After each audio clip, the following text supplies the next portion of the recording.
Hello दोस्तों, आप सभी का स्वागत है मेरे यूट्यूब चैनल MG केवी गाइड में। आज हम बात करेंगे BA 4 सेमेस्टर का एजुकेशन जो पेपर है उसका फुल डिटेल सॉल्यूशंस है, जिसमें इंपॉर्टेंट क्वेश्चंस पेपर में कैसे लिखना है माइंड मैप के साथ आप सभी के सामने ये वीडियो बना रहा हूँ। जिसमें अगर आपको कोई भी दिक्कत होती है तो आप मुझे कमेंट बॉक्स में ज़रूर कमेंट कर बताइएगा, क्योंकि ये मेरा पहला और दूसरा वीडियोज़ है जिसमें मैं आपको इसमें सारे माइंड मैप दिखा रहा हूँ कि कैसे आपको लिखना है, पेपर में क्या क्या आपको करके आना है जिससे आपका बैक नहीं लगेगा और आपका जो टीचर है वो खुश होकर आपको ज़्यादा से ज़्यादा नंबर देगा। तो सबसे पहले ये बात करेंगे एजुकेशन फिजियोलॉजी की।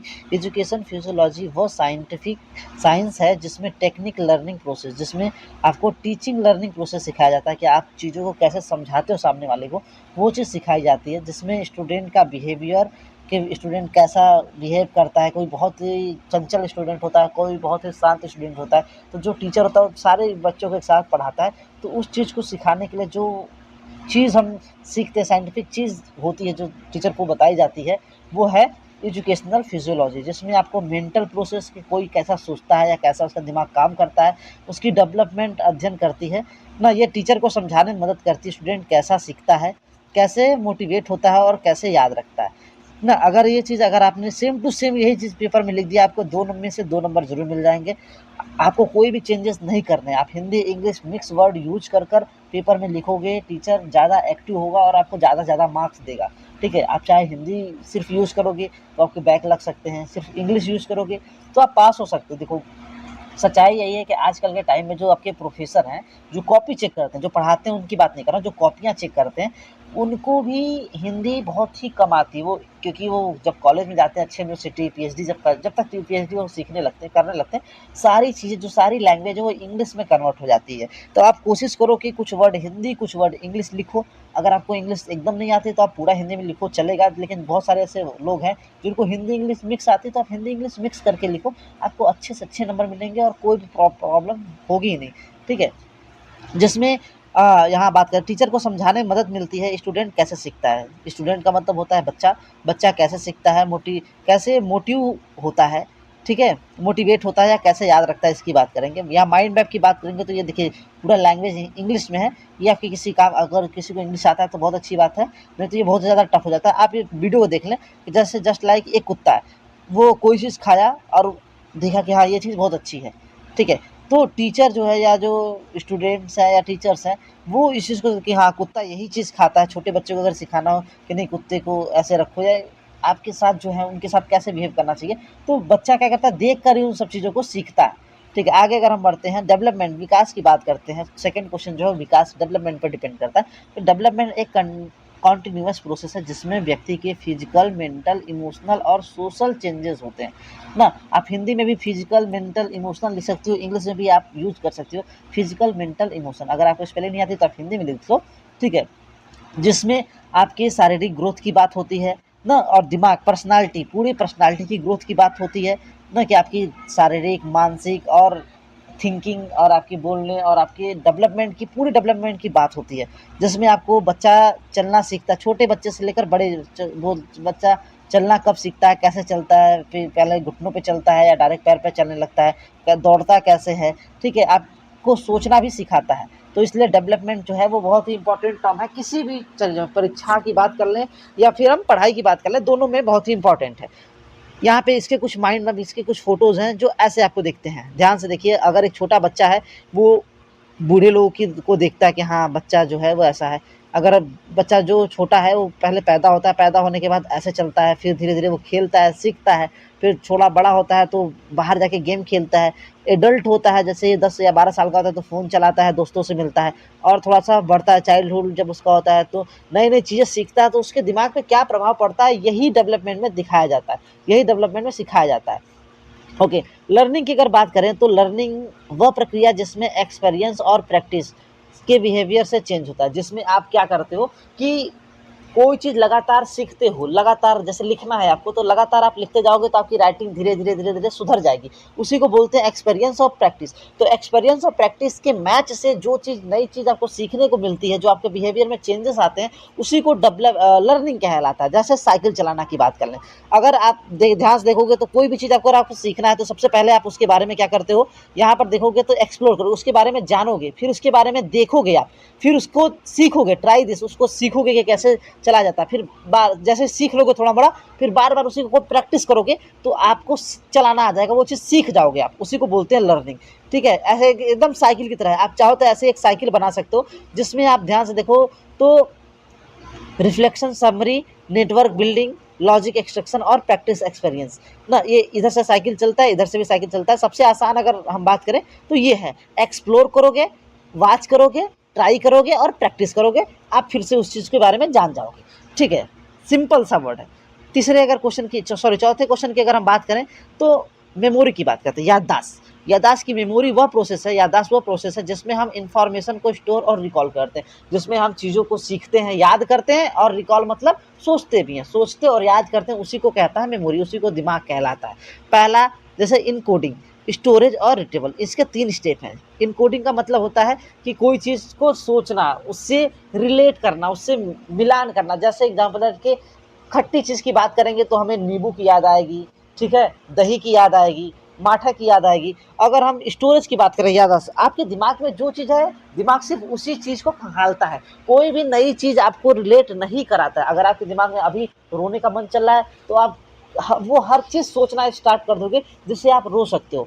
उसे बोलते हैं स्टोरेज इनकोडिंग, जिसमें होता क्या है कि आपके दिमाग में जो चल रहा है उसी के हिसाब से ब्रेक डाउन होने लगता है। तीसरा है रिट्रीवल, आप एक दूसरे से क्या करते हो, तुलना करने लगते हो, कंपेरिजन की बात होती है, उसे रिट्रीवल की बात कहते हैं। एग्जाम में आंसर याद करना, सबसे बढ़िया एग्जाम्पल जो है वो एग्जाम में आंसर याद करना।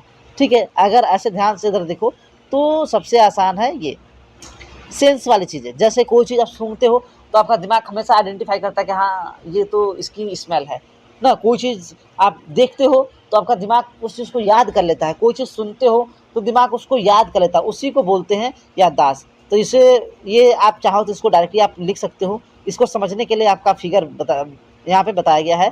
ठीक है, अगर आपको चीज़ समझ में नहीं आती है तो कोई बात नहीं है, सिंपल आप समझो कि स्टोरेज मेमोरी जो है वो 3 पार्ट में डिवाइड है। पहला है इनकोडिंग, दूसरा है स्टोरेज, तीसरा है रिट्रीवल। इनकोडिंग का मतलब पहले कोई चीज़ को सूंघना, देखना, कोई चीज़ जैसे ही आपकी बॉडी में होती है तो बॉडी उसको सेंस करती है, पहचानती है, पहचानने के बाद उसको एक जगह कैटेगराइज कर रख देती है। दूसरा है स्टोरेज, उसी को बोलते हैं स्टोरेज ना। तीसरा है रिट्रीवल, जब आपको उसकी काम याद आता है या उसकी याददाश्त आती है तो आप वो चीज़ आपको ऑटोमेटिकली याद आ जाती है। ठीक है, उसी ब्लॉक को खुलता है, तीसरी कोई भी चीज़ याद नहीं आती है। अच्छा, बैकवर्ड चिल्ड्रन की पहचान क्या है? बैकवर्ड चिल्ड्रन होता क्या है? तो बैकवर्ड चिल्ड्रन वो चिल्ड्रन होते हैं जिनकी एकेडमिक परफॉर्मेंस एवरेज से कम होती है ना। तो पिछड़ी बच्चों की बात करें या पिछड़े एरिया या पिछड़े बच्चों की बात करें तो उनका सबसे आसान पहचान क्या है कि जो उनकी एजुकेशन, जो उनका ज्ञान है वो बहुत ही कम होता है, बहुत ही कम पढ़े लिखे होते हैं। दूसरा क्या है कि उनके जो थिंकिंग प्रोसेस है, जो उनके सोचने का वो है, वो बहुत ही छोटी, बहुत ही सूक्ष्म होती है। जैसे एग्जाम्पल है कि वो कभी ये नहीं सोचेंगे कि उन्हें 100 करोड़ कमाना है या 1000 करोड़ कमाना है। वो वही सोच सकता है जो उसके एटमॉस्फेयर में हो। अगर आप 100 रुपए के एटमॉस्फेयर में हो तो आप 100 रुपए के बारे में ही सोचोगे। ठीक है, जिसमें और बहुत सारे ऐसे बच्चे जो बार बार क्लास में फेल हो जाते हैं क्योंकि उनका जो आईक्यू लेवल होता है वो कम होता है, वो भी बैकवर्ड चिल्ड्रन के अंदर ही काउंट किया जाता है। अगर माइंड मैप की अगर हम बात करेंगे तो सिंपल सा ऐसा समझ लो आपको कि ये तो आपका बहुत टफ हो जाएगा, आप इसको नहीं समझ पाओगे। जैसे ये देख लो, ये फिगर आप देख लो, बैकवर्ड रीजन का क्या है कि लो लिटरेसी, जो उनका पढ़े लिखे बहुत ही कम होते हैं। दूसरा लर्निंग डिसेबिलिटी, उनका जो सीखने का जो स्पीड होती है बहुत ही धीरे होती है। तीसरा डिसऑर्डर्स ऑफ चाइल्डहुड ना, जो बचपन में उनको बहुत सारी ऐसी कठिनाइयों का सामना करना पड़ा होगा जो नॉर्मल बच्चे के डेवलपमेंट में बाधा क्रिएट कर देती है। ठीक है, चौथा school, family, social environment and personal factors ना, उनके आसपास का वातावरण, उनका स्कूल कैसा है, उनकी फैमिली कैसी है, ये सारी चीज़ भी एक अच्छे मानसिक डेवलपमेंट में रुकाव बन सकते हैं। तो ये सारी चीज़ें भी डिपेंड करती हैं। अब हम आते हैं 5 नंबर वाले वर्ड की बात करते हैं। तो किशोर अवस्था की बात करता है। किशोर अवस्था क्या होता है? तो किशोर अवस्था आप ध्यान से देखिए, ये जो लिखा हुआ है इसको आप लिखेंगे और इसमें मैं एग्जाम्पल जो बताऊंगा उसको आप लिख देंगे, आपके पूरे में पूरे नंबर मिल जाएंगे। तो किशोर अवस्था वो अवस्था जो बाल अवस्था और युवा युवा अवस्था के बीच आती है। मतलब 12 साल से 18 साल के बीच वाली आयु को ही किशोर अवस्था कहा जाता है। ठीक है, आगे अगर हम बात करें ना, जिसमें व्यक्ति के जीवन, एक सेकेंड बेटा, जस्ट वेट। किशोर अवस्था वो अवस्था है जिसमें बाल अवस्था, युवावस्था और सामान्यतः 12 से 18 वर्ष की आयु वाले बच्चों को ही क्या कहते हैं? किशोर अवस्था कहा जाता है। इस अवस्था में व्यक्ति के जीवन में तीव्र परिवर्तन होते हैं। व्यक्ति के जीवन में बहुत सारे बदलाव देखने को मिलते हैं, जिसमें सबसे पहला अगर हम बात करें तो शारीरिक परिवर्तन दिखाई देखने को, जिसमें बच्चों की थोड़ी थोड़ी दाढ़ियाँ आने लगती है या मूछ आने लगती है। ठीक है, ऐसे परिवर्तन दिखाई देते हैं, जिसमें हाइट बढ़ जाता है, आपकी आवाज़ जो है वो चेंज हो जाती है, तथा आपकी ना पर्वटी को का भी विकास होता है। जो आपका गले का जो हड्डियां हैं या बहुत सारी बॉडी के हर पार्ट्स का विकास होता है, जिसके साथ साथ आपके भावात्मक जो भाव है वो भी परिवर्तन हो जाते हैं। जैसे मूड स्विंग होना, आपको गुस्सा आ जाना, हर चीज़ पे बहस कर लेना, लड़ाइयाँ कर लेना, तो ये सारी चीज़ें नॉर्मल होती हैं। जो कि आप गार्जियन बनोगे, अभी ग्रेजुएशन करोगे, ग्रेजुएशन के बाद आप गार्जियन बनोगे तो अपने बच्चों को आप सही डेवलपमेंट दे सको, इसके लिए किशोर अवस्था के बारे में आपको पढ़ाया जा रहा है। ठीक है, गुस्सा, उत्साह, हर चीज़, कोई चीज़ों पे उत्साह आ जाना, किसी चीज़ पे गुस्सा आ जाना, वैसा है। इस अवस्था में महत्वपूर्ण विशेषताएं जो क्राइसिस देखने को मिलती है, जिसमें किशोर स्वयं की पहचान खोजने का प्रयास करता है। जिसमें किशोर सोचता है कि मैं कौन हूँ, मेरे साथ ही ऐसा क्यों हो रहा है, ऐसे थिंकिंग एबिलिटी उसके अंदर डेवलप होने लगती है कि मेरे साथ ही ऐसा क्यों होता है, मैं ही ऐसा क्यों हूँ। जिसमें मित्र समूह, पीर ग्रुप, मित्र समूहों की बात, उसमें अधिक से अधिक वो क्या करता है, अपने फ्रेंड ग्रुप सर्कल बनाने लगता है इस टाइम पर, और आगे उनके व्यवहार में बदलाव देखने को मिल जाता है। किशोर अवस्था की इच्छा रखते हुए वे अपने जो निर्णय है वो अपने जीवन के बारे में स्वयं के कहते हैं कि मेरा लाइफ है, मैं खुद से डिसीजन लेना चाहूँगा, चाहे लड़का हो या लड़की, सेम सेम इसी टर्म पे काम करते हैं। तो ये आप इसका चाहे तो स्क्रीनशॉट ले लीजिए और इसको अच्छे से आप पढ़ लीजिए।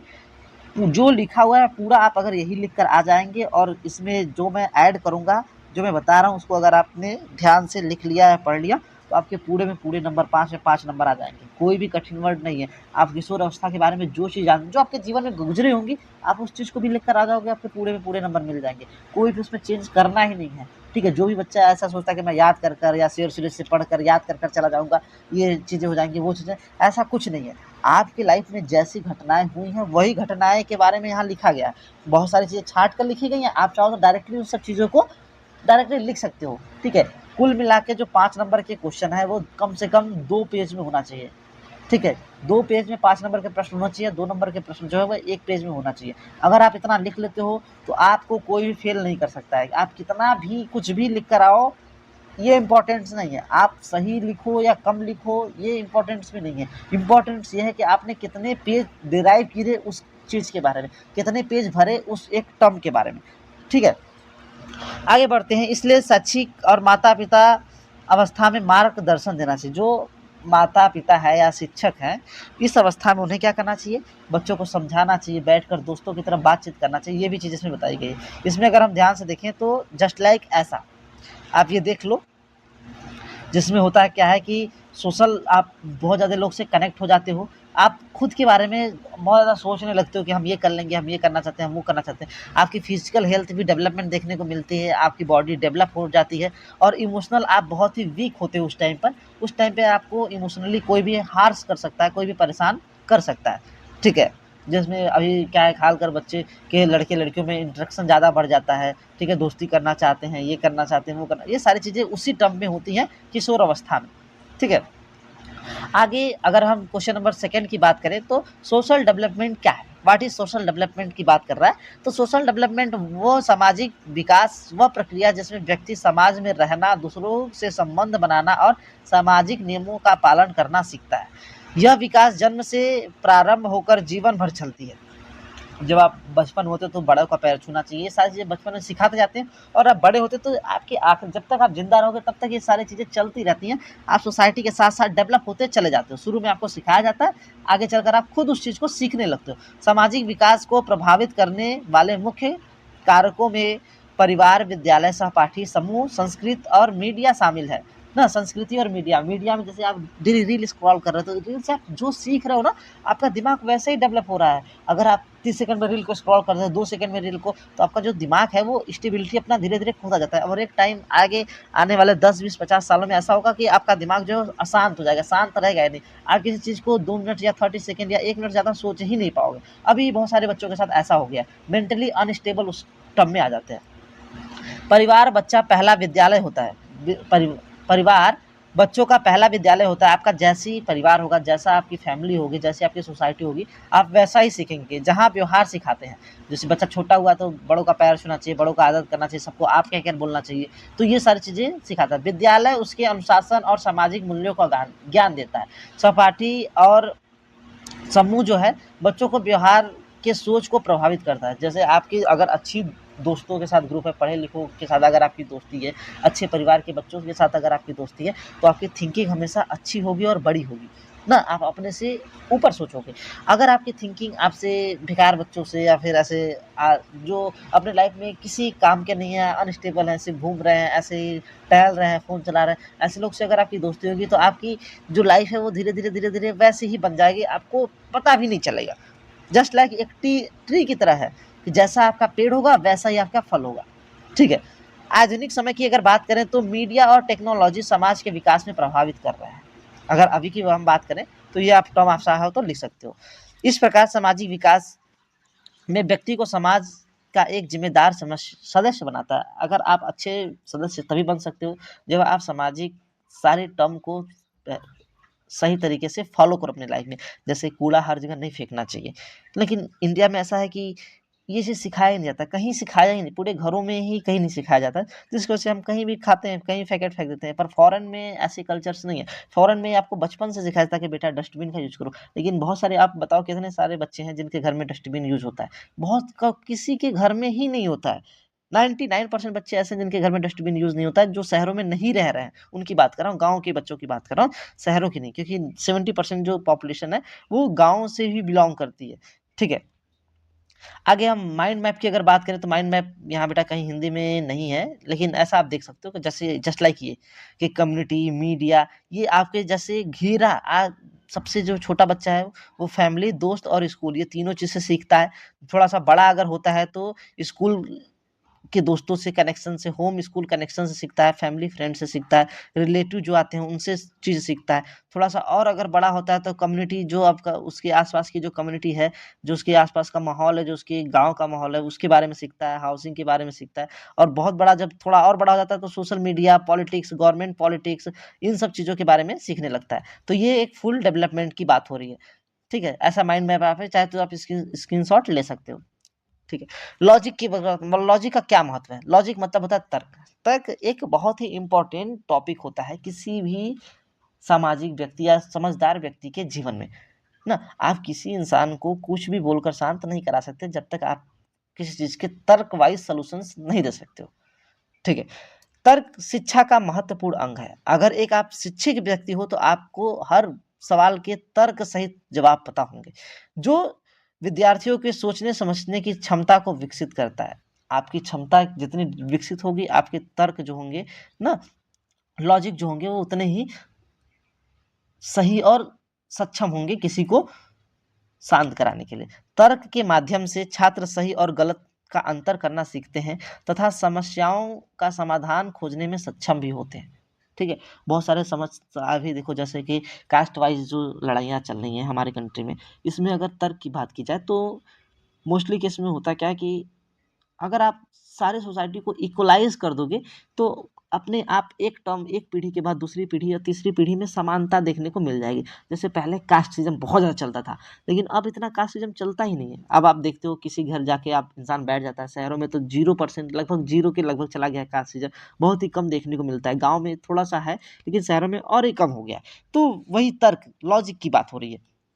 जहाँ पे छात्र को क्रिटिकल थिंकिंग ना कि बहुत ही कठिनाई समय में कैसे सोचना है वो चीज़ें समझ में आती हैं। एनालाइटिकल एबिलिटी और आपको जो भी बोलो सोच समझ कर बोलो, ये चीज़ भी विकसित होती है, जिसमें किसी भी विषय की गहराई से समझ पाते हैं, जिसमें आप किसी भी विषय के बारे में आप गहराई से बोल पा सकते हैं, उसको समझा सकते हैं या बता सकते हैं, ठीक है। यह विज्ञान और गणित जैसे विषयों में विशेष रूप से उपयोगी है ना। जैसे हम साइंटिफिक कोई भी अगर हम बात करते हैं ना, वैज्ञानिक अगर कोई बात करता है तो तर्क के साथ करता है, उसके पास एविडेंस होता है। जैसे आप गणित में कोई सवाल लगाते हो तो 2 2 4 कैसे हुआ? क्योंकि आपने 2 और 2 लाइन जोड़ी तब 4 लाइन हुई, 2 2 5 नहीं हो सकता। ये तर्क है, जो कि विज्ञान और गणित में अधिक यूज़ होते हैं, और बाकी आपके लाइफ में भी अभी बहुत सारे देखने को मिल जाएँगे। अगर हम लॉजिक की ऐसे बात करें तो जस्ट वेट, तर्क जो है वो एक परफेक्ट इंसान बनाता है, एक डेवलपमेंट इज़ परफेक्ट इंसान बनाता है, तर्क की बात अगर करें। तो आप चाहो तो इस पूरे प्रश्न को आप अच्छे से लिख सकते हो, इसके बारे में आप स्क्रीनशॉट ले सकते हो, सारे क्वेश्चंस के आप स्क्रीनशॉट ले लो। अब हम 20 नंबर की बात आते हैं, 20 नंबर के प्रश्न की बात आते हैं, ठीक है। सेक्शन सी, जिसमें आपको एजुकेशनल फिजियोलॉजी लॉन्ग आंसर की बात कर रहे हैं कि एजुकेशनल फिजियोलॉजी होता क्या। देखो हमने पहले प्रश्न में देखो शॉर्ट आंसर में ध्यान से पढ़ा था, पहला प्रश्न मैं आपको दिखा रहा हूँ अभी, यहाँ पे ध्यान से देखो। तो एजुकेशनल फिजियोलॉजी, इसका आप चाहो तो जो देखो जो बड़ा क्वेश्चन है उसी से छोटे क्वेश्चन बनते हैं, जो छोटे क्वेश्चन है उसी से बड़े क्वेश्चन बनते हैं। अगर आपके कॉन्सेप्ट क्लियर है तो आप बड़े क्वेश्चन और छोटे क्वेश्चन आसानी से सॉल्व कर सकते हैं। जो बड़े क्वेश्चन है उसको कम से कम 2 से ढाई पेज में लिखना होता है।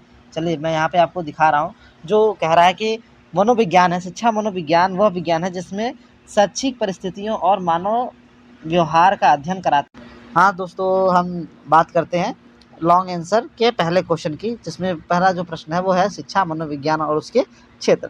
तो इसका हमने डिफिनेशन पहले पढ़ लिया, फिर से हम उसके डिफिनेशंस पढ़ लेते हैं। शिक्षा मनोविज्ञान वह विज्ञान है जो शैक्षिक परिस्थितियों में बालक के व्यवहार, मानसिक प्रक्रियाओं तथा अधिगम के प्रकृति का अध्ययन करता है। इसका मुख्य उद्देश्य यह समझाना है कि छात्र कैसे सीखता है, कैसे सोचते हैं और किस परिस्थितियों में उनका जो विकास है वो सर्वोत्तम विकास हो जाए, ठीक है। शिक्षा मनोविज्ञान शिक्षक और स्टूडेंट में एक ब्रिज का काम करता है, सेतु का कार्य करता है। अगर आपको शिक्षा मनोविज्ञान की अच्छी नॉलेज है, अच्छी पकड़ है, तो आप बच्चों को क्या करते हो, अच्छी नॉलेज प्रोवाइड कर सकते हो सॉरी और फुल पोटेंशियल के साथ उनको लर्निंग कैपेसिटी भी उनका बढ़ा सकते हो। मेरे वर्ड जो है वो अंग्रेजी में थोड़े ज़्यादा हैं, क्योंकि मेरी हिंदी थोड़ी कमज़ोर है, सॉरी उसके लिए। पर मैं कोशिश कर रहा हूँ कि आपको अच्छी से अच्छी नॉलेज प्रोवाइड करूँ, जिससे जिन भी बच्चों के थोड़े प्रॉब्लम्स हैं, जिनको सॉल्यूशंस नहीं मिल पा रहे हैं, जो शेयर सीरीज के हिसाब से पढ़कर जा रहे हैं पर कम नंबर आ रहा है, उनके लिए एकदम परफेक्ट है कि मैंने पूरे देखिए छाँट कर डिटेल में सॉल्यूशन निकालने हैं। तो आप अगर आप इस चीज़ को भी अच्छे से कंप्लीट कर लेते हैं तो आपके पूरे में पूरे नंबर आ जाएंगे, आपको कोई भी चीज़ें नई चीज़ सीखने की ज़रूरत नहीं है, ठीक है। लेकिन इसको अच्छे से आप कंप्लीट करेंगे तो। परिभाषा की अगर बात करें तो शिक्षा मनोविज्ञान में पढ़ाया जाता है ये चीज़। शिक्षा में मानव व्यवहार और वैज्ञानिक अध्ययन भी कि मानव का व्यवहार क्या है उस पर वैज्ञानिक अध्ययन करना सिखाया जाता है कि कोई बच्चा कौन सी कैसे बातें सीख रहा है। कोई तो कूद के बातें सीख रहा है, जो छोटे बच्चे हैं वो हंसी मजाक में बातें सीखते हैं, डांट के रुला के उनको चीज़ें नहीं सिखा सकते हो ज़्यादा, पर प्यार प्यार में मजाक मजाक में उनको नई नई चीज़ें सिखा सकते हो, ठीक है। तो कैसी लर्निंग कैपेसिटी कैसे, ये सारी चीज़ों के बारे में बताया जाता है। अगर हम नेचर की बात करें तो वैज्ञानिक, व्यवहारिक, बालक केंद्रित और गीतशील ना गतिशील है, डायनामिक की बात कर रहा है। तो ये 4 नेचर में आप उनको समझा सकते हो, ठीक है, बता सकते हो। स्कोप की अगर हम बात करें कि इसका वर्किंग क्या है, काम इसका कहाँ-कहाँ यूज़ होता है, तो लर्निंग में इसका काम होता है छात्र कैसे सीखते हैं, कौन-कौन से सिद्धांत लागू होते हैं, ठीक है, ये इसके बहुत ही इम्पोर्टेंट है। दूसरा है बाल विकास, चाइल्ड डेवलपमेंट, छोटे बच्चों का जो बाल विकास है जिसमें शारीरिक, मानसिक और सामाजिक विकास वो सारा अच्छे तरीके से हो, जिसके लिए ये भी बहुत इम्पोर्टेंट है। दूसरा है बुद्धि और सृजनात्मकता, जहाँ पे आईक्यू जो होता है वो बहुत ज़्यादा जल्दी बढ़ता है, प्रतिभा जो है उनकी निखर कर आती है, और रचनात्मक सोच, उनकी जो सोच है वो रचनात्मक हो। ऐसा ना हो कि बुद्धू की तरह सोचें या फिर ऐसा सोचें कि जो किसी काम का ना हो। रचनात्मक सोच भी उसमें डेवलप होती है। अगर हम मोटिवेशन की बात करें तो सीखने की इच्छा भी बढ़ती है। अगर आप ज़्यादा हँसी मजाक प्यार से चीज़ों को सिखाओगे तो सीखने की इच्छा भी बढ़ेगी। जैसे जस्ट लाइक रील देख लो, रील जो है हमारे लाइफ में ऐसा है कि कोई काम नहीं है रील देख लेते हैं, थक गए हैं रील देख लेते हैं, नींद नहीं आ रही है रील देख लेते हैं, डाटा बचा है रील देख लेते हैं। तो ये हमारी जागरूकता बढ़ा रहा है, अपनी तरफ अट्रैक्ट कर रहा है। क्यों? क्योंकि वो छोटा है, उस पर प्रचार नहीं आता है और उस पर हर समय कंटेंट बदलता रहता है, हर मिनट जो है आपको कुछ नई चीज़ देखने को मिल जाती है। तो ये वैसे ही कुछ कम वर्क करता है। तीसरा है शिक्षण विद्धि। यहाँ पे आपका जो लेक्चर है, जो आप सिखाते हो, ये टर्म में बाँट देता है, ठीक है? कितना प्यार से, कितना नए तरीके से आप सिखा सकते हो, ये सारी चीज़ें इसमें सिखाता है। और चौथा है मूल्यांकन, परीक्षा, टेस्ट, अंकलन। और यहाँ पर आप उनके टेस्ट ले सकते हो, ओरली, मजाक में, हंसी में, कि बेटा 5 10 जा कौन बता देगा, 6 10 जा कौन बता देगा, 9 5 जा कौन बता देगा। तो ये सारी चीज़ें, अगर यहाँ पे इम्पोर्टेंट्स कुछ टर्म्स की बात करें, कुछ इंपॉर्टेंट टॉपिक्स की बात करें, तो शिक्षा को प्रभावशाली बनाता है। इसके जो काम है वो क्या करता है? शिक्षा को प्रभावशाली बनाता है। शिक्षक को छात्र समझने में मदद मिलती है, अनुशासन बनाए रखने में सहायक होता है, कोई भी शैतानी नहीं करता है, सब इंटरेस्टिंग होकर सीखते हैं। व्यक्तिगत विभिन्नताओं को समझने में उपयोगी होता है, ठीक है? एडवांस कॉन्सेप्ट अगर आप बहुत ज़्यादा अगर इसके बारे में पढ़ना चाहते हो तो आप पियाजो का संज्ञानात्मक विकास सिद्धांत पढ़ सकते हैं, स्कैनर का प्रबल सिद्धांत पढ़ सकते हैं और ब्लूम का वर्गीकरण पढ़ सकते हैं। अगर आपको और ज़्यादा इसके बारे में जानना है तो ये इंपॉर्टेंट टॉपिक्स हैं इसके बारे में अगर आपको जानना है तो। निष्कर्ष, इसका कंक्लूजन यही है कि आप ध्यान से अगर हम देखें तो ये देख लीजिए, ये जो आपका अपेंड है पूरा मनोवैज्ञानिक, एजुकेशन जो है वो इसी पर डिपेंड है, एजुकेशन फिजियोलॉजी, ठीक है? पशु, बाल, किशोर, तो ये हर पार्ट में डिवाइड कर दिया गया और जहाँ पर आपको इसके साथ काम करना है, ऐसे ही आपको देखने को मिल जाएगा। अगर हम आगे बढ़ते हैं प्रश्न नंबर दूसरे की तरफ, तो कह रहा है कि अधिगम एवं थार्नडाइक के नियम क्या है? तो अधिगम एक ऐसी प्रक्रिया है जिसके द्वारा व्यक्ति अनुभव और अभ्यास के माध्यम से नए ज्ञान, कौशल और व्यवहार को प्राप्त करता है। परिभाषा अगर बात करें तो अधिगम अनुभव के परिणाम स्वरूप व्यवहार में स्थायी परिवर्तन लाता है। अगर हम अधिगम की विशेषताएं की बात करें तो निरंतर प्रक्रिया लगातार चलती रहती है। अनुभव की आधारितता, ना अनुभव पर डिपेंड करता है, जितना ज़्यादा आपका अनुभव होगा उतना ज़्यादा आप इस चीज़ को समझोगे, जितना कम अनुभव होगा उतना चीज़ नहीं समझोगे। व्यवहार परिवर्तन, आपका जो व्यवहार है वो लगातार परिवर्तन देखने को मिल जाएगा, ठीक है? जैसे जैसे आप बड़े होगे तो आप जिनकी रिस्पेक्ट नहीं करते हो उनकी रिस्पेक्ट करोगे, जिनकी रिस्पेक्ट करते थे हो सकता है उनकी रिस्पेक्ट ना करो। और उद्देश्यपूर्ण, और इसका एक उद्देश्य होता है, ठीक है? अच्छा, थार्नडाइक के नियम, लॉ ऑफ लर्निंग की अगर हम बात करें तो लॉ ऑफ लर्निंग के कुछ इंपॉर्टेंट नियम है। पहला नियम यह है कि लॉ ऑफ इफेक्ट, ना प्रभाव के नियम, जिस प्रक्रिया के बाद सुखद परिणाम मिलता है वह पुनः दोहराई जाती है। ऐसी प्रक्रिया जिसमें आपको खुशी मिलती है या जिसमें आप खुश होते हो, वो चीज़ आप बार बार करने की कोशिश करते हो या करना चाहते हो। उदाहरण, छात्र के द्वारा अच्छे अंक मिले। यदि छात्र को अच्छे अंक मिले और वह मेहनत करता है तो बार बार सोचेगा कि हम फिर मेहनत करेंगे, मुझे फिर अच्छे अंक मिलेंगे। जैसे आपको खेलने से खुशी मिलती है तो आप बार बार खेलना चाहोगे। अगर आपको कोई चीज़ देखने से खुशी मिल रही है तो आप बार बार कोई चीज़ देखना चाहोगे। अगर आप कोई चीज़ काम कर रहे हो और वो काम करके आपको खुशी महसूस हो रही है तो बार बार आप वो काम करना चाहोगे। लॉ नंबर 2 की अगर बात करें तो अभ्यास का नियम, लॉ ऑफ एक्सरसाइज की बात करते हैं तो बार बार अभ्यास से अधिगम मजबूत होता है। अगर बार बार आप किसी चीज़ को एक बार बार अगर करते हो तो आप उस चीज़ पे इतना ज़्यादा परफेक्ट होते जाते हो कि आप आँख बंद कर कर भी वो चीज़ कर सकते हो। जैसे एग्जाम्पल है कि आप रोज़ किताबें पढ़ रहे हो, रोज़ किताबें पढ़ रहे हो, रोज़ किताबें पढ़ रहे हो, तो बहुत सारे ऐसे वर्ड हैं जो आप देखोगे नहीं, पहला वर्ड उसका देख लोगे तो आखिरी वर्ड आप बता सकते हो, या फिर आप उस कहानी का सार बता सकते हो एक बार पढ़कर, ठीक है? जैसे एग्जाम्पल दैट कि रोज़ गणित का अभ्यास करते हो तो विषयों में दक्षता आपका जो कैलकुलेशन है बहुत ही मजबूत हो जाएगा। आप क्या उसमें अच्छे नंबर्स पाने लोगे ना। तीसरा है लॉ ऑफ रीडनेस, ना तत्परता का नियम, जब छात्र मानसिक रूप से तैयार होता है तब अधिगम प्रभावी होता है। उदाहरण, मन में होने पर पढ़ाई अधिगम नहीं होती। जैसे एग्जाम्पल है कि अगर आपका मन नहीं है और आप ज़बरदस्ती पढ़ाई कर रहे हो तो पढ़ाई किसी काम की नहीं होती, आप वो बहुत लंबे समय तक याद आपको नहीं रहेगी, ठीक है? तो ये 3 इसके नियम हैं, ये तीनों नियम के आप स्क्रीनशॉट एक साथ में ले लीजिए, ठीक है?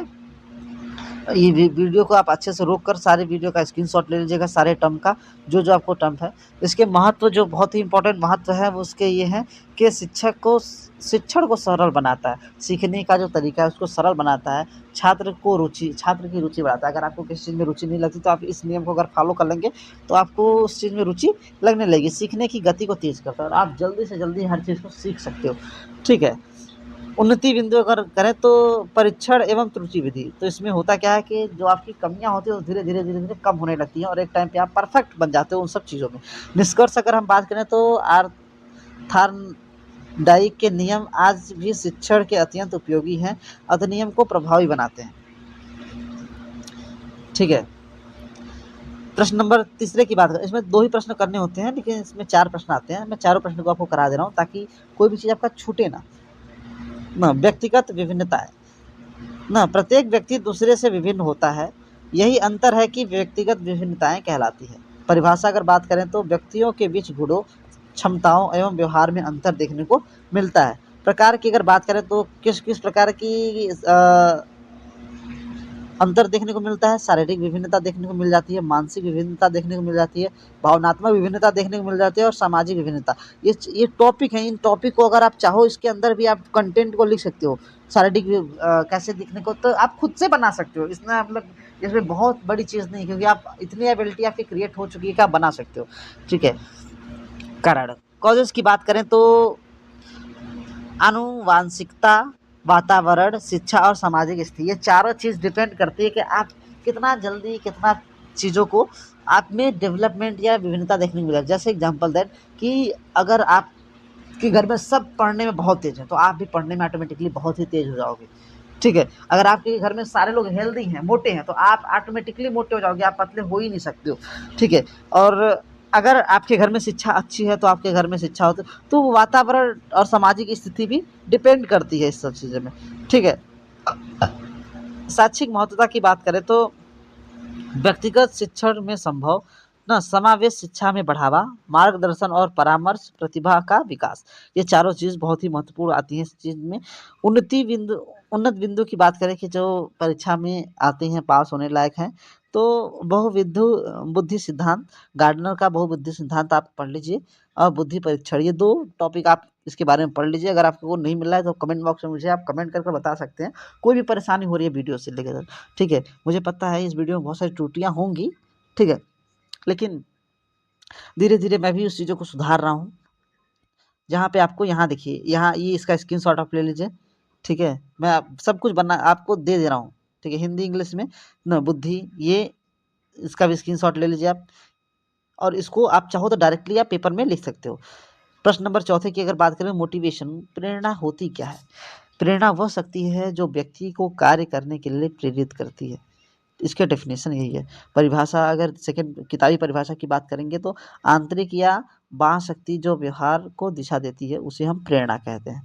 प्रकार की बात करते हैं तो इसमें 2 प्रकार होते हैं। पहला हो आंतरिक प्रेरणा जो स्वयं की रुचि से कार्य करना कहलाता है। जैसे अंदर से आपको कुछ करने का मन हो रहा है, उसे आंतरिक प्रेरणा कहते हैं। अच्छा, बाह्य प्रेरणा ना पुरस्कार या दंड के कार्य से, ना किसी के डर से या कोई चीज़ आपको हासिल करनी है उसके ए, लिए आप अगर वर्क करते हो तो आपका बाह्य प्रेरणा कहलाती है। ओके, अगर हम थर्ड की बात करते हैं आगे, तो उसके महत्वपूर्ण इंपॉर्टेंट टॉपिक्स जो है वो हैं अधिनियम, अधिगम के प्रभावी बनाती है, ध्यान एवं रुचि को बढ़ाती है, लक्ष्य प्राप्त में सहायक और आत्मविश्वास को बढ़ाती है। अगर आपके अंदर प्रेरणा आती है तो आप प्रभावी बनते जाते हैं, क्योंकि आप नॉलेज गेन करते जाते हैं या फिर उस टर्म में आगे निकलते चले जाते हैं। ध्यान और रुचि बढ़ाती है, आपका दिमाग जो है वो कम भटकता है, सिर्फ उसी के बारे में बार-बार सोचने लगता है, जिससे आपका ध्यान और रुचि बढ़ जाती है।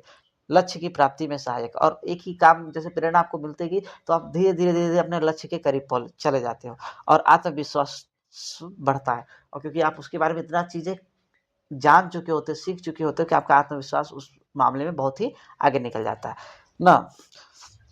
मास्लो की आवश्यकता सिद्धांत, ना मास्लो का सिद्धांत आप पढ़ लीजिए। ये 4-5 टॉपिक है मास्लो के सिद्धांत, पाँचों पे बेस्ड है, जिसमें शारीरिक आवश्यकताएं, अगर आपको किसी चीज़ की आवश्यकता है तभी आप उस चीज़ के बारे में सोचोगे, नहीं तो अन्यथा उस चीज़ के बारे में नहीं सोचोगे। जैसे एग्जाम्पल दैट अभी आप मान लो बैठे हुए हो ना या पढ़ रहे हो, तो आपको रिजल्ट में पास होने की आवश्यकता है, तभी आप रिजल्ट के बारे में, पढ़ाई के बारे में सोच रहे हो। नहीं तो आप पढ़ाई को क्यों देखते हैं? अगर रिजल्ट, पढ़ाई का कोई काम नहीं होता तो क्यों उस बारे में सोचते हैं? ठीक है, जैसे अभी दौड़ने का कोई काम नहीं है, अभी आप बैठे हो तो आप दौड़ थोड़ी रहे हो, दौड़ने का काम नहीं तो आप दौड़ नहीं रहे हो। सुरक्षा, दूसरा, अगर आप सुरक्षा फ़ील नहीं कर रहे हो तब आप उस चीज़ के बारे में पढ़ते हो। जैसे कि एग्ज़ाम्पल दैट कि आप सुरक्षित नहीं फ़ील कर रहे हो तभी कि फ़ेल हो जाएँगे, असुरक्षित, दिमाग जो है वो सुरक्षित फ़ील नहीं कर रहा है, जिसकी वजह से आप पढ़ाई कर रहे हो। प्रेम एवं संबंध, ना प्रेम, कोई चीज़ पाने की चाह, इसमें भी आपका जो है वो प्रेरणा बहुत ही इम्पोर्टेंट रोल करती है कि आपको वो चीज़ मिल जाएगा इसलिए आपको ये करना चाहिए, आपको वो चीज़, तो इस पे प्रेम और संबंध में भी ये बहुत ही काम कारीगर होता है। दूसरा, सम्मान, बहुत लोगों को सम्मान की चाह होती है जिसकी वजह से उनको सम्मान की प्रेरणा बड़े से बड़े काम को करा देती है। और 5वां जो है साक्षात्कार, ना बहुत लोग सिर्फ नॉलेज के लिए भी क्या कहते हैं, उनको प्रेरणा होती है कि हम ये सीख लें, हम ये सीख लें, ये सीख लें, जिसकी वजह से आप नई-नई चीज़ें सीखते हैं। उदाहरण की अगर हम बात करें तो इनाम, जो कि बाहरी प्रेरणा की बात कराता है, जैसे कोई चीज़ आप पाते हो, सीखते हो या कोई इनाम आपको मिलता है, तो आपको बाहरी प्रेरणा उसको कहलाती है। आंतरिक प्रेरणा जब होगी, जब अंदर से कोई चीज़ हो कि हमें ये सीखना है, हमें ये करना है ना, बिना किसी इनाम या बिना किसी लालच या बिना किसी बाहरी सपोर्ट के अगर वो चीज़ करना है तो उसे रुचि कहलाती है। ठीक है? आंतरिक प्रेरणा कहलाती है। निष्कर्ष अगर हम निकालेंगे इसका तो प्रेरणा के बिना अधिगम संभव नहीं है। ना, ये शिक्षण प्रक्रिया का सबसे महत्वपूर्ण तत्व है। ठीक है? जहाँ पे हम डायग्राम के बारे में आपको यहाँ इसका स्क्रीनशॉट आप ले लीजिए।